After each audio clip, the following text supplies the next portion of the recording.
bars in a raid. Man, I go hard like Santan.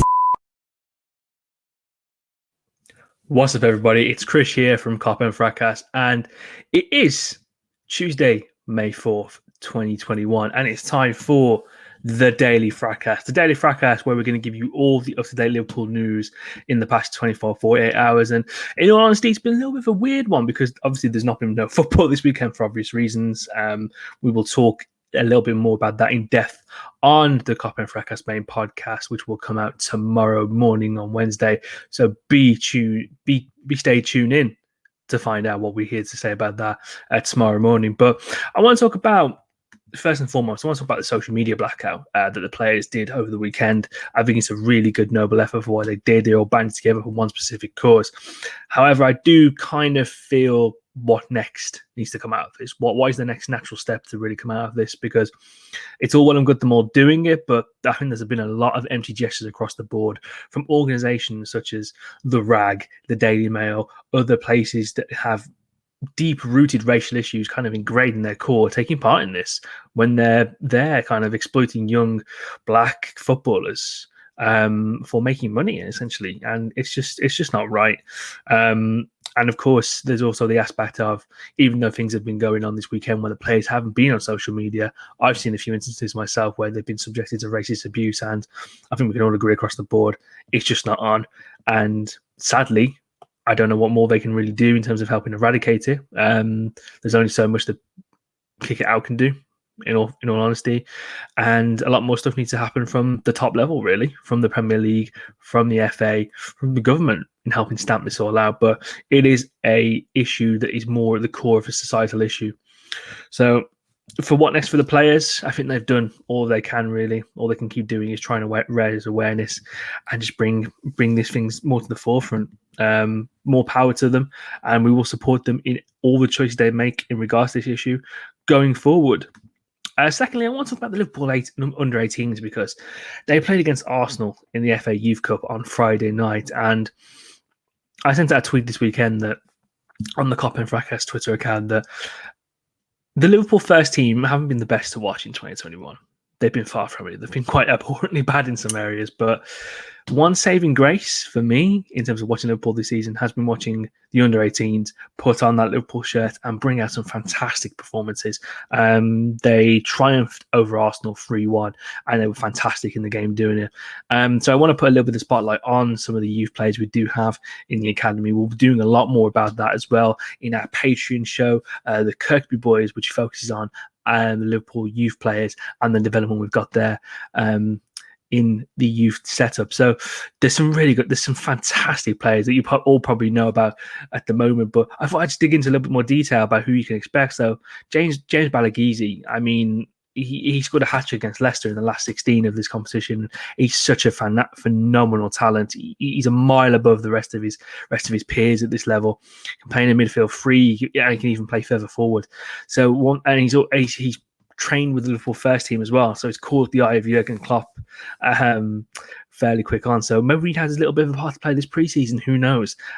We've also got the Polish international Mateusz Musialowski, who is phenomenal, a left-footed individual. He scored 10 goals already for the youth team, and he scored a fantastic solo goal against Newcastle earlier in the year. He's one of these players that you can watch all day. He's a real joy to watch, and he's honestly one of the main reasons you should probably tune in and watch the under-18s for me personally. There's also other guys we've got on the team. Leighton Stewart, unfortunately, he's out injured at the moment, but he's also a very good player to watch. Max Voltman, another guy, he's really stepped up. He's a bit of a small lad, but he's from the Wirral, so he's got that little bit of a bite. He's got that ferocious work ethic to him, and he's really good to watch. Of course, you've got guys like Kay Gordon, who signed from Derby earlier in the year, a real core talent to watch as well. And Tyler Morton, whose self-proclaimed hero is Thiago Alcantara, so hopefully there's some mentoring going on behind the scenes there. But yeah, please do, if you do get a chance to check out the under-18s, please do it, because they are an absolutely fantastic team to watch. And we're going to, and us here at Kop End, we're going to be shining the spotlight on them even more in the next coming weeks and across the summer as well. But to be staying on from that, you've got to subscribe to the Patreon. So Information is on the bottom of the screen there. I will let that quickly scroll over so you can get some of the information there, and I'll also do a little bit of an audio brief. So from £3 a month, you can subscribe to our Patreon page. It helps help us keep the literal lights on, as you can see here at Kop End, and my lighting's are the best in my room. And it also helps us create some of the fantastic content that you guys enjoy on a more regular basis. So if you are interested in something you do want to be a part of, then please do head over to www.patreon.com/Kop End Fracas and subscribe today. Now, the main reason you're all here, you want to hear about transfer news, and you want to hear it from me, Mr. Christian, the tribal chief of Liverpool transfer news here at Kop End Fracas. And I want to talk about this man right here. This man right here, Jane. Oh, sorry. Oh, no, over there. Oh, I'll get my directions mixed up, so I'm going to stop right now. This man on my screen with me right now, Jadon Sancho. There's a gentleman's agreement for him to potentially leave Borussia Dortmund this summer. One of the teams interested in him is Liverpool Football Club, as you'd expect. Who's a massive admirer of Jadon Sancho? Mr. Jurgen Klopp, who tried looking into the possibility of signing Jadon Sancho when he was trying to leave Manchester City. Mr. Michael Edwards, who have held vested interests in this player since he left. Well, it would be Liverpool Football Club. In all honesty, we all know the quality that Jadon Sancho has, so I'm not really going to try and waste time waxing lyrical about him. We know the player he is, we know what he's capable of, and he would be perfect for Liverpool Football Club. He'd be absolutely phenomenal. I think one of the key things that we need to start focusing on now as a football club is succession planning.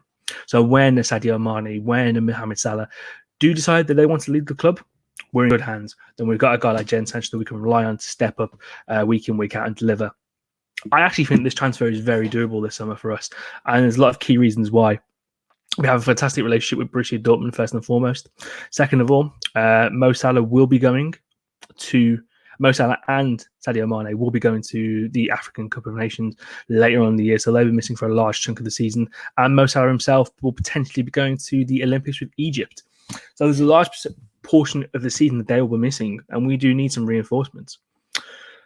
The other thing is the price tag is going to be a lot lower than it was from last year. So if you remember rightly, when the transfer battle between Manchester United and Borussia Dortmund was going down, there were quotes of over £100 million for Jadon Sancho.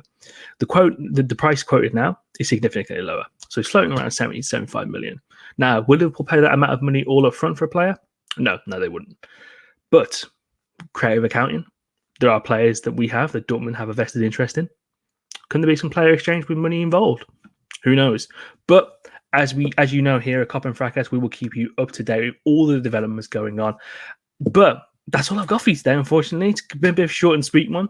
So from me here, Krish, myself, Krish here at Kop End Fracas, that has been your Daily Fracas for May 4th. We will see you soon, and be sure to keep on touch with us for when the main podcast drops tomorrow on Wednesday as well. So until then, we'll see you soon.